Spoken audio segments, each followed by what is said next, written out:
movie comeback, ito na nga speaking of, movie comeback with Donnie, what type of Don Bell will people expect from this movie? Okay.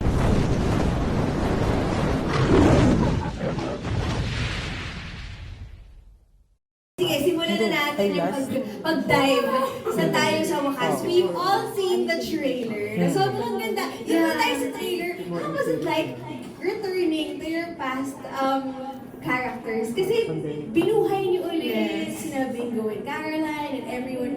Ano, kamusta yung experience na yun?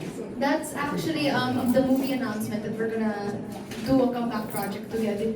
Alam mo, nakakatuwa. Kasya pa sa akin yung uniform ko. Nice into her. Ayun talaga yung una kong impression. Sabi ko, oh my God. Even Tony was like, kasya kasi yung ano mo.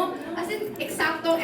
Parang walang Pero parang nung time na yun, syempre nag-flashback lahat. You know, Donnie and I nga sinasabi namin na parang, grabe no, like, ang dami na nating nagawang project and we're just so excited for this new chapter.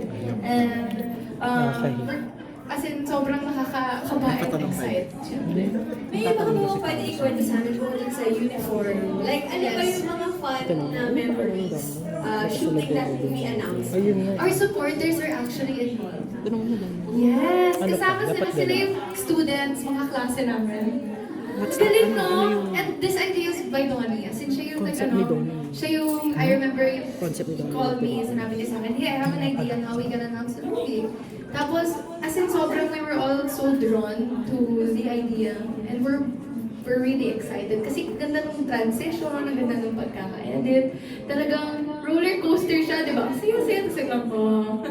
Ayun. Ang ganda ng line. At talagang, Yes! ang ganda nung, ang galing pala ni Donnie mag-marketing, no? Ang galing niya! Na-curious lahat, parang ay, oo nga, no? Tsaka parang biglang nabalik kami dun sa journey nyo bilang Don Bell. Tapos, ano Sabi naman na. next? Ano tong tayo sa wakas? So, doon na tayo pumunta. What can you share with us as of now tungkol sa tayo sa wakas? Wait lang po, 5 seconds. Siyempre, movie announcement pa lang, di ba? Ang maganda pa lang natin to refresh their memories. You were in a car. Yes. Tapos, parang tinanong mo ba si Donnie? Yes, asa na ba tayo? Siyempre, we expect something more mature. Mas, I feel like this one is more emotional.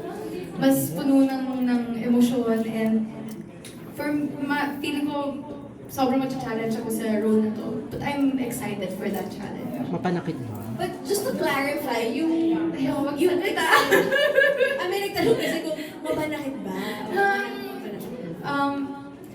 ano siya, very, madami kayo matututunan. Ayun. Very, natatakot ako magsalita. Nung pinitch kasi sa akin, may jaw drop moment ako na, what? Ganon. Oh, may ganon. Yes. So yun lang po pwede ko sabihin.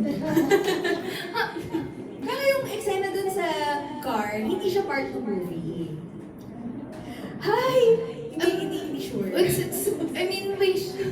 It was shot specifically. No, but it was shot specifically for the announcement. Yes. Ayan. Yes. I mean, at least there, you can see a gist of our characters. Okay. And the maturity at least. Because we tackle so many emotions in this movie. Yes. Sorry po sa manager niya. Ate Ellie. Na manager ko rin. Ba't nalalagay ko siya sa alanganin? Wait lang. Okay, nasa US. Okay. What role did you play that made an impact in your career as an artist? Okay. So, ano na to? After tayo sa wakas. Wait, i-end na ba natin yung tayo sa wakas? Doon may mga gusto ka pa bang i-share? Nasa tayo sa wakas. Oh, Well, abangan nila. This coming May. May na siya. So, super excited. Okay. And it's directed by Director Kathy. Yes!